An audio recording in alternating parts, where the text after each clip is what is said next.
আপনি কি জানেন, একদিন আমি আমার ক্লাসের স্যারকে বললাম, স্যার আমি কি একটা প্রশ্ন করতে পারি? স্যার বলল কর।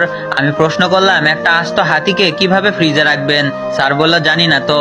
আমি বললাম খুব সহজ, আগে ফ্রিজটা খুলবেন, তারপর হাতিটাকে সাবধানে ঢুকাবেন, ব্যাস। আরেকটা প্রশ্ন স্যার। স্যার বলল কি? আমি স্যারকে বললাম, একটা গাধাকে কিভাবে ফ্রিজের ভিতর রাখবেন? স্যার বলল খুব সহজ, ফ্রিজটা খুলবো, তারপর গাধাটাকে রেখে দিব, ব্যাস। আমি বললাম হয় নাই স্যার, আগে হাতিটাকে বের করতে হবে তারপর। স্যার বলল ও ঠিক আছে।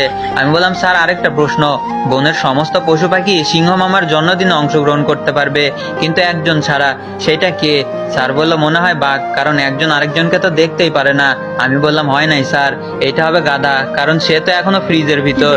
স্যার বলল আমার সাথে মজা করা না? আমি বললাম না স্যার, আরেকটা শেষ প্রশ্ন প্লিজ স্যার।